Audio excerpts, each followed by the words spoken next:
All right, the big headline news here is that full-year earnings lower than estimated. Same thing with comp sales, but they're looking to streamline upper management. Chuck, what was your big takeaway?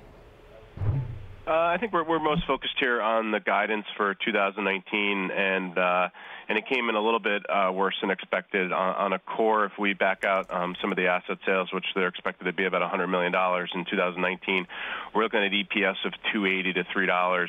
We thought the guide ex asset sales would come in close to $3 to $3.20. So that's a little bit disappointing to us. On the positive side, inventory levels look like the company did a pretty good job getting inventory levels under control towards the end of the year after a disappointing holiday period. So kind of a mixed bag. I think on the guide, that's the thing that we're most focused on thus far. So the stock and investors super confused. I mean, every headline had a new reaction in terms of the equity. So what do you make of the fact that we're still looking at a 2% rally in shares?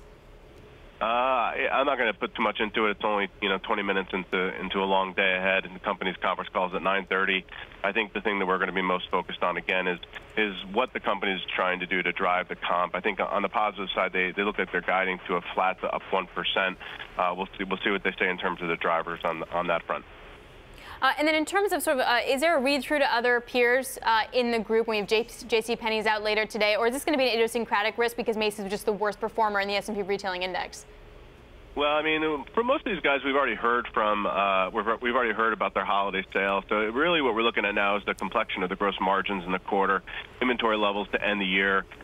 So we've heard from most of the companies. So the read-throughs aren't going to be that significant right now. I also cover Home Depot, so we're looking at Home Depot's numbers today. So we're really trying to get a sense for how retail was in the holiday period, along with the January stub period as well.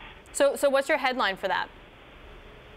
Well, I mean, I think the consumer is strong. I think the consumer is strong in certain pockets. I think the winners continue to win, and the companies that have been struggling, Macy's, JCPenney, look like they're continuing to struggle. So we're looking for signs of change from these companies, what they're doing to control their own destinies, what they're doing from a self-help perspective to drive the top line.